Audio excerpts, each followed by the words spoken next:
What's up, everybody? So I missed last week's review of Teen Mom Young and Pregnant. Like I said, I had an emergency.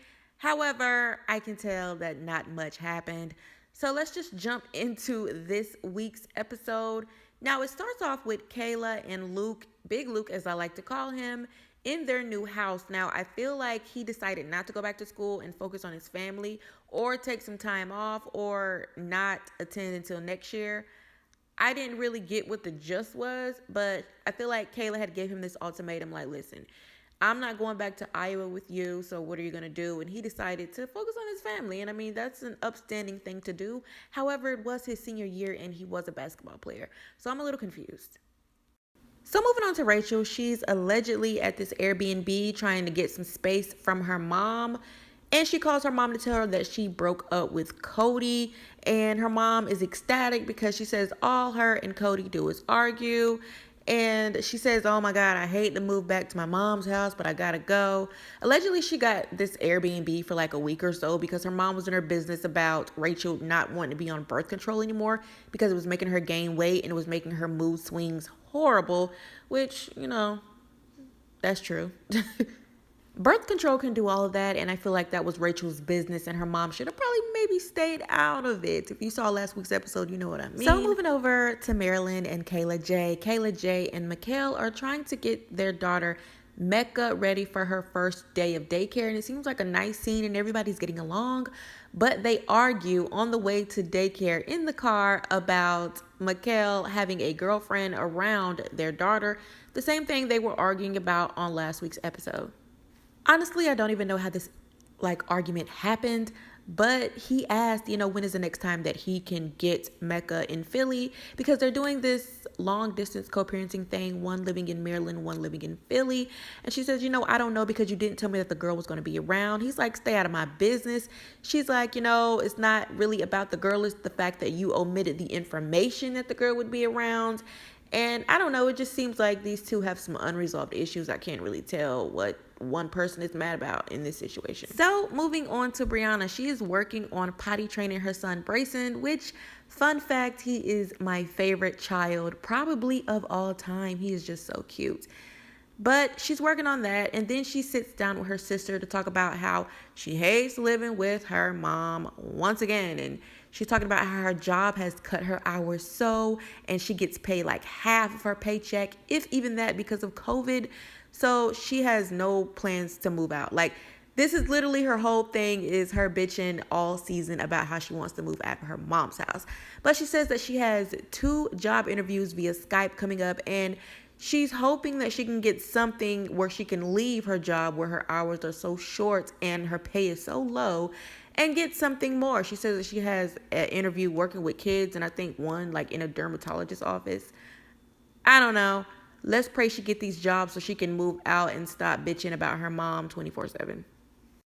So moving on to Kaya, she's having a conversation with her mom, Tiaza, and her aunt about Miss Carla once again, which is her baby's father's mother. And she says that even though that they are in a good place, her own mom and Miss Carla have recently got into it over the phone and had a cursing out match. So now Kaya's mom doesn't want anything to do with Carla. But she says, we all need to grow and get better.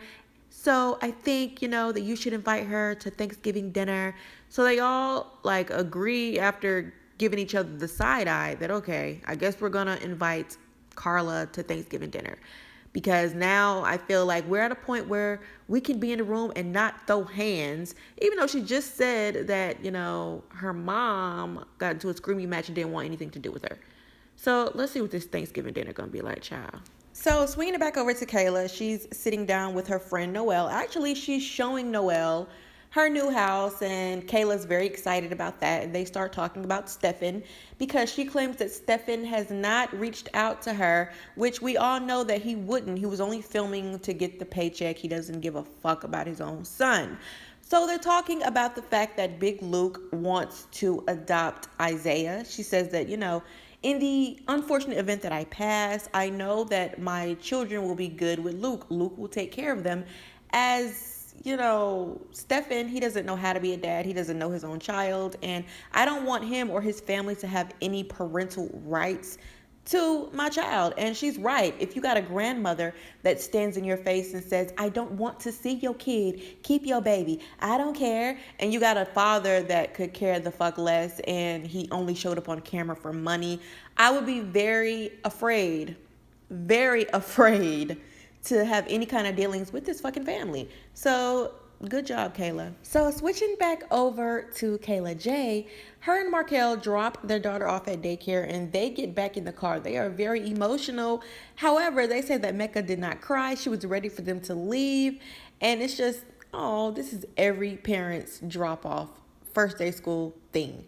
So they then get back to the house and they're like, yeah, we got a lot to talk about. So they sit down to talk about whatever it is that they have to talk about. And it's going back to the girls and blase. So now we learn that Kayla actually kicked, him out of the house because he was on the phone and FaceTime with other girls and texting other girls. And she didn't like it. She basically said, this is my house and these are my rules. And if you don't follow them, then yeah, I'm going to kick you out. And Markell was like, yeah, I got kicked out for being on the phone. And she's like, no, you were on the phone with other bitches, ones that I know that you had feelings for or you were trying to be with. However, at the same time, you were trying to be with me. We were playing family and we were still having sex. So now we get down to the nitty gritty of why she doesn't want other girls around her daughter and stuff like that. It's basically she still has feelings and, unresolved issues, and she was crying about the situation. So these two desperately need to get it together. I get the feeling that Markell was living in her house and nothing was 50-50. Everything was on Kayla. And everything is on me, and you still want to cheat on me? No. So switching back over to Rachel, this is the weirdest scene that I've ever seen because she's in the car with her mother and her mother is telling her about a trunk or treat in their community. And Rachel is like, no, I don't want to go. And Big Steph is basically telling her like, yeah, your daughter is going to be the pink one, the pink baby shark, and then Mallory's daughter is going to be the yellow one. And she's like, you didn't even ask me what I wanted to do with my daughter. You didn't ask me what my daughter wanted to be for Halloween. So therefore, she's not being that shark that you want her to be. So the mom is pretty much like flabbergasted. She's like, yeah, okay, whatever. So they get to the house later on and Big Steph comes in. They're still talking about this trunk or treat, but Rachel's saying that she wants to do something different. And comes to find out the thing that she wants to do is different, is not really for kids. She wants to go hang out on her own accord, go to some haunted house that's like $30. She tells her mom that she has 20 and that she only needs $10 more, and then she needs $7 more to get something to eat after the haunted house, but she's not going to any trunk or treat in the community. So the mom is like, well, that's not for kids. She's like, yeah, well, you're going to take her. So now Big Steph is like, okay, well, I got both of y'all kids tonight. As long as you're back by a certain time, then everything should be okay. Stephanie is trying to play it cool, like she always babysits these kids. But it's like, I didn't understand why Rachel was mad about her not being able to choose a costume for her child when she didn't go out and do it herself. And then she's mad that her mom wants to take the kids to a trunk or treat, but she wants to go to an adult haunted house on her own. Just make it make sense. Next, we head over to Kaya, who looks pretty good in this bonnet. I really want to know where she got it from. But anyway, she calls Carla, and Carla like immediately has an attitude. She's like, hey, Carla, how are you? Carla's like, I'm all right. So Kaya continues the conversation, even though I could tell that she was a little disappointed by the way that Carla was sounding on the phone. She says, I want to invite you to Thanksgiving dinner. Carla's like, I'm listening. So Kaya repeats herself, I want to invite you to Thanksgiving dinner. But before, you come over here, I want you and my mom to have a separate conversation because the last time y'all talked, it wasn't good. So Carla seems confused on the phone. She's like, I don't have a problem with your mama. Ain't no reason for us to talk. And you ain't finna talk to me like I'm some little girl. Next thing I know, the conversation just goes left. And Kaya and Carla kind of start going back and forth. So they start going back and forth, and Kaya's mom is like, just forget it. Just hang up. Like, don't argue with no grown-ass lady. She first said, give me the phone. when, Miss Carla started getting loud. However, Kaya didn't, because Kaya is always trained to go with the shits. So she's arguing back on the phone. So then Carla says, I can't do it with you in a mirror, or something like that. And Kaya says, his name is Amor. You don't even know his name. Y'all don't give a fuck. You or anybody on that side of the family don't give a fuck enough. That is the problem. That's the problem. So they're screaming, yelling on the phone. Kaya is visibly upset, and rightfully so. Like, I cannot stand when the mom has to make the extra effort to reach out to people who have never really been in the child's life, and they treat it like it's optional. They treat it like it's like, girl, Kaya does not have to call you. Kaya does not have to make time in her schedule for you to see your grandchild that you don't even know his fucking name. This scene really pissed me off. So Brianna is getting ready for her Zoom interview with this, I think it's doctor's office or something like that. So she's on the video and she's telling the person where she lives, and she's doing the interview, and she says that she realizes that the job is an hour away. Then it zooms over to her friend, and she's like, yeah, I interviewed for 2 jobs, and none of them have not called me back. So it looks like I won't be moving out of my mom's house anytime soon. But you know what? That's okay, because both the jobs were an hour away, and I didn't even know that until I was in the interview. So, things happen. She didn't get the job. She said it's been like 3 days. Nobody called for a follow-up. So she's telling her friend Ashley this. And honestly, I don't see how you even have the energy to apply for a job that you don't know where it's at. So she's saying that, it's kind of a blessing, or she's kind of glad that she didn't get the job, because that would mean less time with her son, which is something she knew before applying. This is all just screaming, I just needed a fuller storyline. I don't know. So swinging over to Kayla, another weird thing happens. She says that she received a text message from her ex Ryan from high school, saying that he wants to do a DNA test on Izaiah because he thinks that Izaiah is his. Now, to my knowledge, this is the first time that I've heard about this dude, Ryan. So these are just a lot of men connected to Kayla, and literally all these girls like that. They are being kind of promiscuous in high school. It's ridiculous.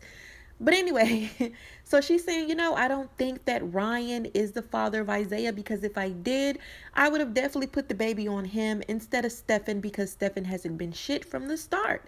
So that's a good defense right there.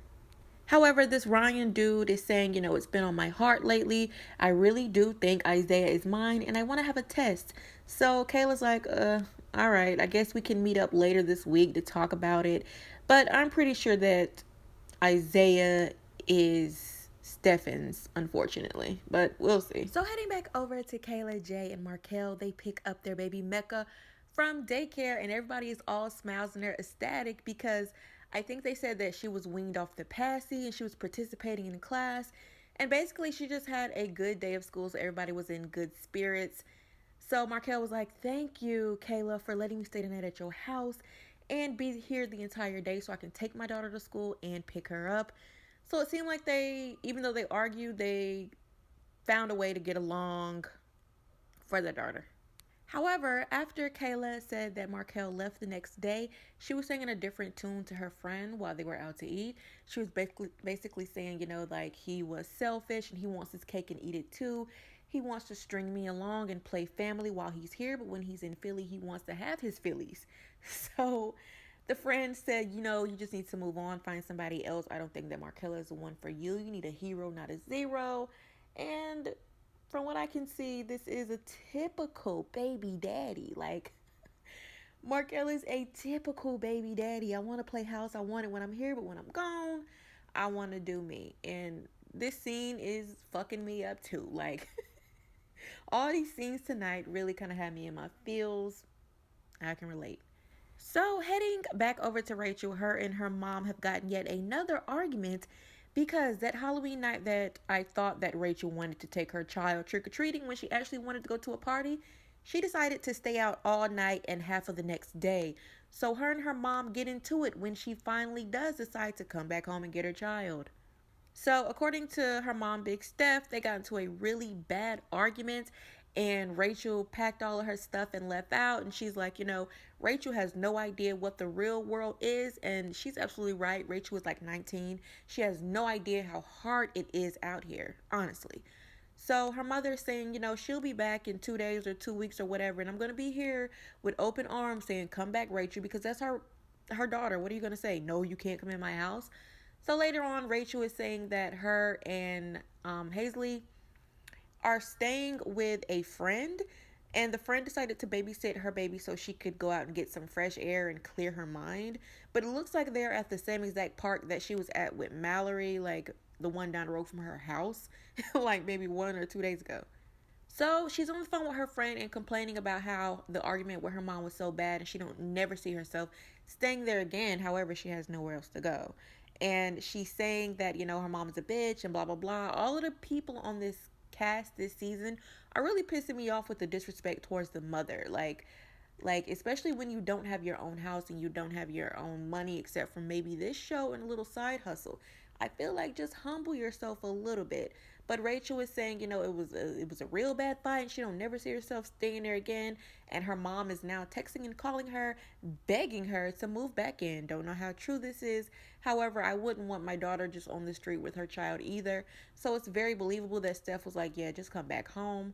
Life is hard and life is messy. So moving on to Kayla, she's sitting on the couch with her mom having a conversation about Izaiah and the possibility of this dude Ryan being his father. Now, Kayla says that there is no way that Ryan is the father of Zay, but she's going to go through with this shenanigan of getting a DNA test just to shut him up because Big Luke is supposed to adopt Izaiah and she doesn't want any problems moving forward. And the mother is like, okay, well, who is this Ryan dude? And she's like, yeah, do you remember I dated him for like 2 days and we had unprotected sex and he nutted in me and it could be a possibility, a slim chance, but maybe so. I'm just going to go through with the DNA test. And it just baffles me that the mom is just like, okay. Like, all of this allegedly happened in high school, and it's just weird to me the unprotected sex with so many people. Like, I'm sorry. Anyway, Kayla says that she's just going through with this test basically to get Ryan out of the picture so her and Luke can live a happy life, knowing that the father is Stefan and he's never going to step up. She shows her mom a picture of Ryan, and her mom says, wow, Isaiah looks just like him. So now this sparks Kayla to believe, like, even if he is the father, Luke is just a bonus dad, and that's what he was always supposed to be in the first place, but Stefan never stepped up. So he'll just have two dads if this is his dad. So now Kayla is second guessing herself and believing that maybe Ryan could be the father. This is very interesting. I cannot wait to see, even though I do think that Stefan is the deadbeat father of this baby. So the last scene is of Kaya with this pink sparkly bonnet on that I just want. So she's still locking ass about her argument with Carla to her mom, and her mom is like, look, calm down, stop cussing, chill out. She's like, don't tell me what to do, don't tell me to chill. So she goes outside where Tiaza is once again trying to calm her down, and Kaya's like, I've been changed. I haven't been going off on people, blase, blase. But this particular woman, she takes it out of me. She brings me back to the old person I used to be. So she's getting emotional because she says that she doesn't want to be the person that she used to be. But the Kaya that I've known since I've been running this page has been locking ass and going off on people all the time. So I really don't know what she's talking about. However, Tiaza, who is showing much growth this season, is telling her to calm the fuck down. And, when his parents and his side of the family and everybody, when they're ready to come around, they'll come around. There's nothing you can do about it. No need to stress yourself out and work yourself all up. And I really like Tiaza with the advice she's been given lately and the clear head that she's had, because Kaya has been extremely emotional all season. But that's it for this week. What do you guys think?